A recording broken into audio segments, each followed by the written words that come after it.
Good morning. Time to make a seed delivery. Just double checking everything. Can check, make sure our tires are good, lights are working. We'll hit the road. First thing I did this morning was look at the radar, see if it was gonna rain. There was nothing. It's all in southern Ohio. Roads were dry when I left, and then about halfway to where we're going here, the roads got wet. So I'm a little concerned about those 8 paper bags we've got on the front. The beans are fine, they're in the boxes, they're no big deal. But I put those bags on the front because that's where you put them on a trailer, and they weren't real protected from the spray coming off the roads. It never really rained on the way here, but our bags may have gotten a little wet. Now there is a plastic layer inside the paper bags that should protect them, but we'll see. Phone call. Okay, well, those paper bags were not bad at all. There was just a little bit of wet on the front edge. The back bags were still totally dry, so guy wasn't concerned about it. I said if you wanted them swapped out, I would swap them out, but he seemed to be perfectly fine. So good deal. We got empty. We're heading back to load up some more. We got to stop for fuel on the way, though. So yeah, I wish the sun would come out and dry stuff up a little bit, but we'll be okay. Made it back to the seed warehouse. We're getting ready to load up again. We need some corn for this next trip. Right there, it's that pallet. There's literally, that's the perfect one. There's 26 bags of the variety we need right there. So we've got to get it dug out. The problem is we have to move all of that. This is the problem with not having enough space, but when you have space, you can spread all of this stuff out. I don't have that. So we're gonna start moving stuff around. We've also got 5 boxes over here that we treated yesterday that need to go on the trailer, and then we can make our next round here. Okay, we are loaded up, strapped on. Brock's here. He's going to ride along with me on this one because he's going to probably have to make some of these deliveries, and, well, we're going to teach him how to do it before we send him out there on his own. So that's the plan here.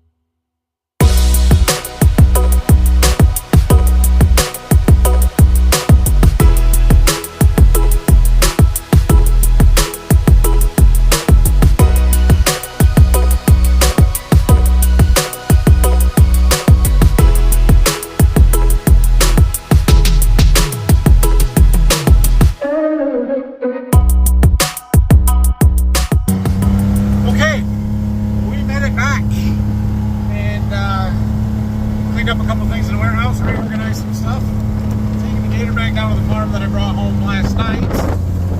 Then I got to get all out here into Illinois here real fast. So before Dad and I head to Illinois, let's have a short discussion that's probably going to get way longer than it needs to about crop insurance. So I was going to have this the other day, but the video got too long. But on Monday, we had a meeting with our crop insurance agent. And I just thought, you know, I mentioned that, but we've never talked about it a whole lot. So since I don't have a whole lot in today's video with just the deliveries, and then we're going to be on the road here, good opportunity to kind of go through some of this.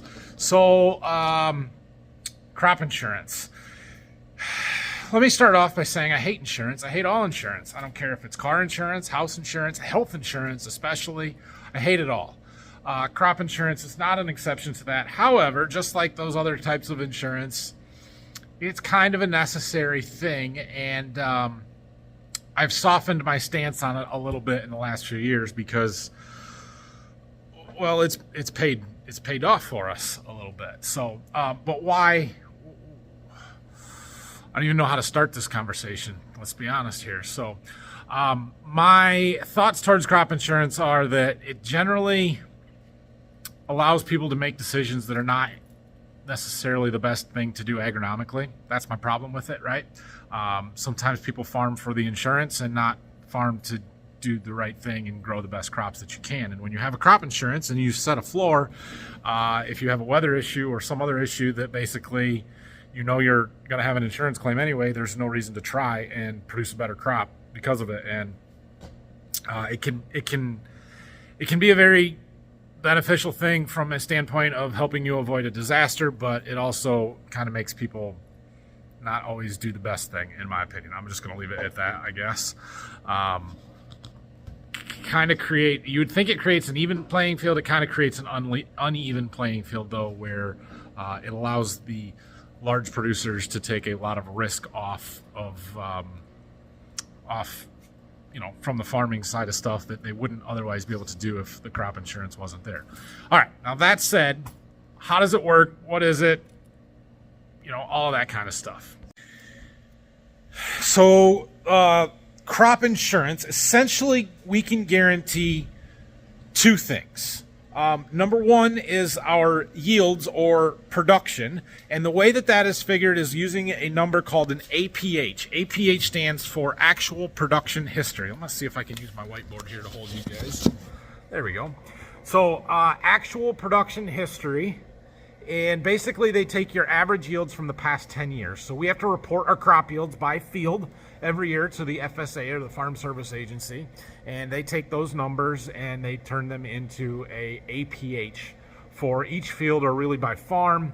And then we can we take that average, whatever it is, over the past 10 years, and we can send by insurance up to a certain percentage of that. Standard typical is like 80%. You could buy 75% coverage, which is a little bit cheaper. You could buy up to 85% coverage, or even a little bit higher, depending on the different options and stuff that you do. We'll get into that a little bit more. The second thing that you can insure now, which didn't used to be the case, but probably the last 10 or 15 years they've had this in, you can insure a price. And this changed the whole ball game when it comes to insurance, in my opinion, at least the crop insurance side of it. Because now we have years like last year where in February they take a daily average of the price for whatever crop we're insuring, or at least for corn and soybeans are set in February, and that is the spring price guarantee. And so I don't remember exactly what those numbers were for last year, but it was much higher in the spring than what the price was in the fall. And so what essentially we're doing is guaranteeing revenue, not just yields, not just prices, but you're combining them. And you're saying, I'm just going to throw round numbers out there. These are not my actual numbers, not our farm's numbers. But let's say that you have an APH of 200 bushels per acre for a round number, and you're going to buy 80% crop insurance coverage. That means you can guarantee that you will have 160 bushel per acre crop. If you fall below that, and then you combine that with the price side of it, it could trigger a crop insurance payment, right? So let's say we had that 200 APH, we buy an 80% policy. The spring price was $5 for corn. The fall price was also $5. So there's no price component. Well, then you're basically insuring your yields. If you have 150 bushel corn, then the crop insurance would make up that 10 bushel times $5. They would pay you $50 an acre, right? Simple, easy math. Let's say instead of, so you have a 200 APH, you buy 80% coverage. Let's say instead of $5 spring price, now the harvest price in the fall is $4. Okay. Well, I guaranteed 160 times 5. I don't know what that number is off the top of my head. I could do math, but I don't feel like it. But now instead of 160 times 5, instead of a 200 bushel yield, we got 180 bushel, but the price is $4. And you can do the math there, and there's a formula, or if you fall below whatever the guarantee was from a revenue standpoint, 160 times $5, it would trigger a crop insurance payment. So that's kind of how it works. It is a nice thing to have there. There are some additional riders and different policies that are a part of that. For example, in 2019, we had a very, very wet spring here, and we had what we call prevent plant. Let's talk about prevent plant. Just watching this back as I'm editing it, and before we get into the prevent plant, there was a couple other things I wanted to talk about on how this works. There's different ways to buy crop insurance. First of all companies sell the same policies. They're all identical. Doesn't matter who your agent is or what company you go through. Because it's a federal program, it's all basically the same. But we can buy, what we do is buy enterprise units, which basically separates our farms into counties. And so everything within a county is lumped together when it comes to that guarantee or that APH. So we have a different APH for our stuff in Hillsdale County, which would be the Michigan side, than we do the Williams County stuff, which would be the Ohio side. So that they're separate policies and creates some complications there. You could do what they call basic units, where each individual field is its own unit. That makes the price much more expensive because it adds a lot of risk to the crop insurance companies, because then they might have to pay out on individual fields. This one might pay, this one might not. So it's much more expensive to do it that way.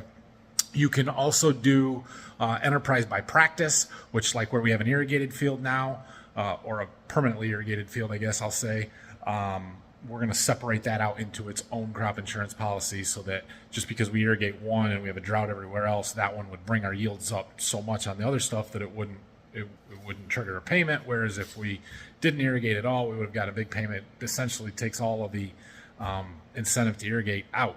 When I went back to talking about, the practices and doing the best thing agronomically, by being able to separate by practice, it allows you to do that kind of stuff. So just thought that was important that was in there. So the crop insurance companies are going to do everything they can to minimize their risk and their exposure, right? And they're guaranteeing a yield component and a revenue component. And they basically have said that, okay, depending on where you're at in the country, in our area, if we plant after June 5th, they think that it is more likely that we're going to have a poor corn yield, and they're going to have to pay out a big claim then than it would be if they just paid us a partial claim or a partial payout and said, just don't plant the crop. Then you don't have any expenses. You don't have to buy the seed. You don't have to, put as much fertilizer on. You don't have to harvest it and have the equipment passes and stuff.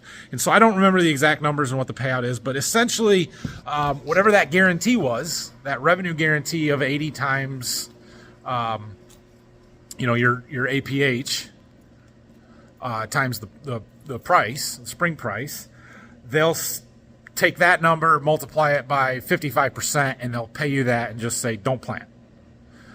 In which case you can't grow a crop on those acres for the year. 2019, it was so wet we couldn't do anything until June 6th. We did plant some corn. We can plant after that at reduced coverage rates. But we planted corn on June 6th, we planted corn on June 8th, we planted corn on June 12th, and then we decided it's too late. They're right. Our yields are going to suffer so much that we're better off to take this prevent plant crop insurance payment than to try and keep planting corn in mid-June here. That was a nice thing to have then. I'm not a fan of insurance, but boy, was it nice to have. And so, we left some acres not planted that year. We took our prevent plant payment and survived to plant stuff again the next year. Now, in retrospect, we planted a lot of beans the end of June 26th to 29th that year, that made over 50. And we wouldn't have thought that was the case. Had I not had crop insurance and we didn't have that prevent plant option, we would have stuck a whole lot more beans in. We would have pushed it a lot harder when we finally did get that window, and it would have turned out fine. We would have been okay, but we didn't know that. You couldn't guarantee that at the time, so we made the best decision we could. So that's one of the riders that you can buy, is a prevent plant policy. Another one that has become a big deal for us is a quality loss rider, or component to this. And so you guys have heard me talk a little bit about the vomitoxin that we have in our corn, and it wasn't an issue really during fall harvest when we were hauling stuff in, but the corn in the bins, the stuff that we harvested towards the end of the year, had a fair bit of vomitoxin in it. And so once we sort of figured that out and that we were getting docked when we took stuff to the elevator, we sort of said, hey, we have this vomitoxin. We're not sure how bad it is, but we want you guys to come out and test our bin. They have procedures and policies in place to do that. They came out, they tested our bins. We happen to be between 5 and 10 parts per million, which is in one category if it's over 10 parts per million, and it's by bin, by every bin. It falls into a different category and stuff. Ours, we had 2 bins that were between 5 and 10, and 1 that was over 10, and so on those 2 bins that were between 5 and 10, there's a formula that they use. They essentially discount the bushels that are in them, which comes off of what our actual production for the year is, right? So we have to report our yields again, just like always. When you come up with that APH, we reported our yields as they were for this year, and then you take that formula and you reduce the bushels that are in those bins, take that off of the total production, and then you have the price component, and prices dropped like a rock this year.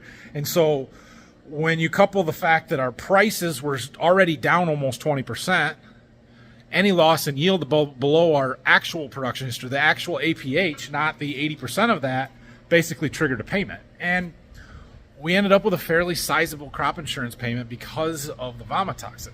Now, it remains to be seen a little bit on how much that's going to actually cost us when we haul stuff into the elevator and how much they're going to dock us. We know what it is on the stuff we've already hauled. It's going to be something, but the crop insurance kind of covers that loss for us this year. So, you know, it, again, turned out to be a good thing. Do we have to buy it? No, we don't have to. But in the event of a disaster or some major catastrophe, weather-wise, like 2019 with the prevent plant, a vomitoxin issue like this year, it is a nice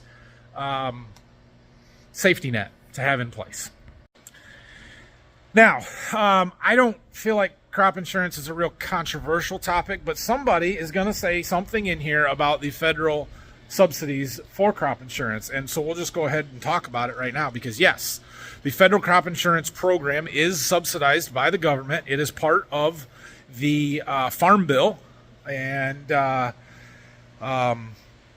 is the way that the United States government has decided to kind of offer some protection and price support to U.S. farmers, is through subsidizing this crop insurance program. So we do still have to pay a premium, but I can't remember what the percentage is or how much the government pays of it exactly. I'm sure you can look these numbers up, but basically they will subsidize up to that 80% coverage level. Anything you buy above that, if we wanted 85% coverage, we pay the entire additional premium to get from 80 to 85. So that's kind of that 80% level is where most guys, I think, are. But any little riders that you buy, the quality loss, the prevent plant, buy-ups, or different things that you can do there, they kind of add on a little bit of a premium. Could be 50 cents an acre, could be $1.50, whatever. Those are all things that we would pay for on our own. So you can think what you want about the government subsidizing that program. If the whole thing went away, I wouldn't be upset about it. Everybody's got to be on a level playing field, though. You can't subsidize it for some people and not for others. And so, you know, it is what it is. It's offered. It's there. So we take advantage of it. But I don't know. It's helpful when you need it, I guess. So tell me what questions you have. I'll try and answer them the best I can. I'm not an expert at this. I've got a buddy who works for a crop insurance company who I give a hard time to all the time and tell him I wish the whole program would go away and that he would lose his job. I'm half joking, halfways. Actually, he was threatening to sponsor my YouTube channel this year to have me promote crop insurance. And I said, that's a conflict of interest. But no, they ended up deciding to go to not do that, which is why I'm not going to tell you what company it is, because no free advertising here. Right, no free advertising here. Look at that wall. Anyway, that's what I know about it. I'm not an expert by any means. It's a nice safety net. It's good to have there. It has been helpful to us. It's not cheap by any means. We're still paying a fairly sizable amount every year for that crop insurance. But when we've needed it, it has been there for us. And having the ability to protect not only the yields but also the prices is a big benefit. Now, going forward this year, spring price is low. It's the grain markets right now are very low, and so our spring guarantee isn't that great. Now, when we get to fall, they will take the higher of the spring or the fall price. So if corn is, $5 in the fall versus the $4 now or $4.20 or whatever it is, they'll for that revenue portion they'll use the fall price if it's higher. But it's still, then you're that's the fall price, and you're still on the guarantee and the bushel side of it at that point. So anyway, I gotta go. Thanks for watching this one. I think Brock's gonna film some this afternoon, so we'll throw a little bit in there, and then we'll try and see if I can get something for you tomorrow.